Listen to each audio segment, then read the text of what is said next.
الصباح بدا من طلعته والليل دجى من وفرته اللہ اللہ اللہ اللہ۔ بسم اللہ الرحمن الرحیم۔ سلسلہ تحقیق و تخریج الحدیث میں آج ہم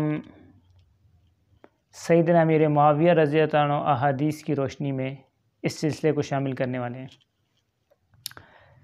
سیدنا امیر معاویہ رضی اللہ عنہ کی شخصیت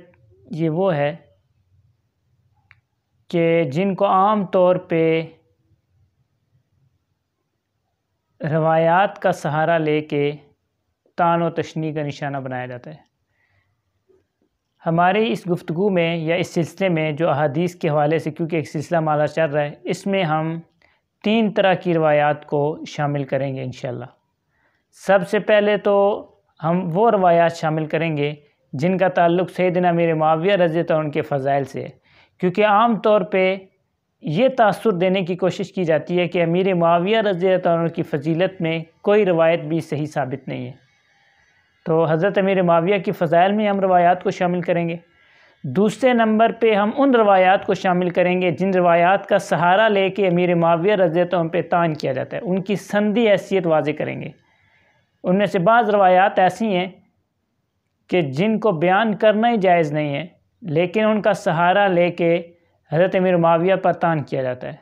اور تیسرے نمبر پہ ہم ان روایات کا ذکر کریں گے جو روایات بالکل درست ہیں، بعض صحاح ستہ کی روایات ہیں، بخاری مسلم کی روایات ہیں، ان روایات کا سہارا لے کے سیدنا امیر معاویہ رضی اللہ عنہ کا ان پہ جو ہے وہ طعن ذکر کیا جاتا ہے۔ یہ جو تیسری قسم کی روایات ہیں جن کا میں ذکر کر رہا ہوں کہ حضرت امیر معاویہ رضی اللہ عنہ پہ طعن کیا جاتا ہے صحیح روایات کو لے کے، تو ان صحیح روایات کو ذکر کر کے ان سے اپنا مطلب اور مفہوم نکالا جاتا ہے، جو اس کا اصل مطلب اور مفہوم محدثین نے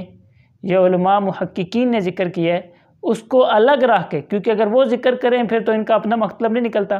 لہٰذا اس کو ایک سائڈ پہ رکھ کے تو اپنے مطلب اور مفہوم کو، یا جنہوں نے ان کے مطلب اور مفہوم کو ذکر کیا ہوتا ہے،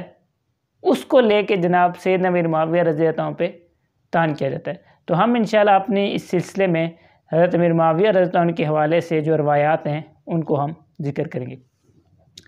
آج کی اس ابتدائی گفتگو میں صرف اتنا میں عرض کرنا چاہتا ہوں کہ سیدنا امیر معاویہ رضی اللہ عنہ سے ایک ایسا اعزاز ہے جو کوئی بھی نہیں چھین سکتا۔ ان کی اللہ کے نبی صلی اللہ علیہ وسلم سے رشتہ داریاں، ان کی اہل بیت سے رشتہ داریاں، اور تاریخ کے اوراق بھرے پڑے ہیں کہ اہل بیت سے ان کی محبت، وہ ایک الگ چیز ہے، میں ان کو نہیں چھیڑتا یہاں پہ کیونکہ ہم سلسلہ حدیث میں چل رہے ہیں۔ ایک حیثیت جو سیدنا امیر معاویہ کی ہے وہ صحابی ہونے کی ہے، اور یہ وہ مسلمہ حقیقت ہے جس سے انکار نہیں کیا جا سکتا کہ سیدنا امیر معاویہ رضی اللہ عنہ صحابی تھے، اور اسلام ہی کی حالت میں سیدنا امیر معاویہ رضی اللہ عنہ اس دنیا سے رخصت ہوئے، مطلب صحابی تھے اور صحابیت کی حالت میں اس دنیا سے رخصت ہوئے۔ جس وقت سیدنا امیر معاویہ رضی اللہ عنہ صحابی تھے تو قرآن مجید کی وہ تمام آیات جو صحابہ کرام کی فضائل پر مشتمل ہیں، اور اس پہ باقاعدہ علماء کی کتب تک موجود ہیں کہ صحابہ کرام کی فضائل کے اوپر جو قرآن مجید کو مانتے ہیں، جو قرآن مجید کی آیات ہیں، علماء نے جو جمع کی ہیں جن سے صحابہ کرام کی فضائل ثابت ہوتے ہیں، وہ تمام فضائل جو عموماً صحابہ کرام کی فضائل کے ساتھ جن کا تعلق ہے، جیسے دیگر صحابہ کرام کو شامل ہیں، اسی طریقے سے امیر معاویہ کو بھی شامل ہیں کیونکہ وہ بھی صحابی تھے۔ اسی طرح نبی صلی اللہ علیہ وسلم کی وہ تمام احادیث، صحیح احادیث، ان کو اگر جمع کیا جائے تو ایک کتاب بن جائے، جو صحابہ کرام کے فضائل پر مشتمل ہیں، وہ تمام صحابہ کرام کو شامل ہیں، اس میں سیدنا امیر معاویہ بھی شامل ہیں۔ میں مثال کے طور پہ ایک روایت کو ذکر کرتا ہوں۔ اللہ کے نبی صلی اللہ علیہ وسلم نے فرمایا، یہ صحیح بخاری مسلم کی روایت ہے کہ میرے صحابہ پر طعن و تشنیع مت کرو، اگر تم میں سے کوئی اوت پہاڑ بھی صدقہ کرے تو میرے صحابہ کے ایک مد جو یا نصف جو تک بھی نہیں پہنچ سکتا۔ یہ اس طرح کی اور دیگر فضائل جو صحابہ کرام کے عمومی فضائل کو شامل ہیں، وہ تمام سیدنا امیر معاویہ رضی اللہ عنہ کو شامل ہیں، ان میں حضرت امیر معاویہ رضی اللہ عنہ شامل ہیں۔ اگر ایک منٹ کے لیے یہ مان لیا جائے کہ امیر معاویہ کی الگ سے فضیلت میں کوئی روایت نہیں ہے، تو وہ تمام قرآنی آیات، وہ تمام احادیث جو سیدنا امیر معاویہ رضی اللہ عنہ کی جو صحابہ کرام کی فضائل پہ شامل ہیں، وہ تمام حضرت امیر معاویہ رضی اللہ عنہ کو بھی شامل ہیں۔ ٹھیک ہے، تو ہم اپنی اس سلسلہ گفتگو میں انشاءاللہ ان تینوں قسم کی روایات پہ گفتگو کریں گے۔ باقی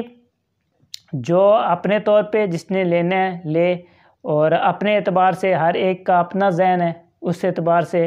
اس کو کہہ لیں کہ اس کے دماغ سے وہ چیزیں یا جو کچھ بھر چکا ہے وہ نکالنا تو ممکن نہیں ہے، لیکن اپنی سی کوشش ہم بھی کر رہے ہیں تاکہ وہ شخص جو نیوٹرل ذہن رکھ کے ہماری ان گفتگو کو سنے، ہمارے اس سلسلے کو دیکھے، تو اس کو انشاءاللہ حتی الامکان ہم کوشش کریں گے کہ حدیث کی روشنی میں ہم اس کے سامنے کچھ چیزیں رکھیں، اس کے بعد وہ خود سوچ لے کہ آیا سیدنا امیر معاویہ رضی اللہ عنہ پہ اس طرح کے طعن و تشنیع کرنے اور اس طرح کی گفتگو کرنی، نعوذ باللہ ان پہ گالیاں تک انہیں دینا اور غلط الفاظ سے ان کو پکارنا اور تلاش کرنا ان کے نقائص، ٹھیک ہے، صحابی ہیں، صحابہ کرام کے نقائص کے حوالے سے جو تلاش کرنے کے حوالے سے یا ان پہ گفتگو کرنے کے حوالے سے اگر کوئی کرتا ہے تو وہ اس نے اپنی قبر میں جانا ہے، لیکن عام آدمی، عام مسلمان وہ اس کو سنے اور پھر اس کے بعد وہ غور کرے کہ کیا وہ جو کچھ بھی اس طرح کا کر رہا ہے، کوئی بھی ہے، یا وہ درست کر رہا ہے، اس کا یہ رویہ صحابہ کے بارے میں، خصوصاً حضرت امیر معاویہ کے بارے میں، کسی صحابی کے بارے میں بھی جو بھی اس طرح کی گفتگو کرتا ہے اپنی تقریروں میں، اپنی تحریروں میں، وہ کہاں تک درست ہے۔ اللہ تعالی ہم سب کو سمجھ نصیب کرے۔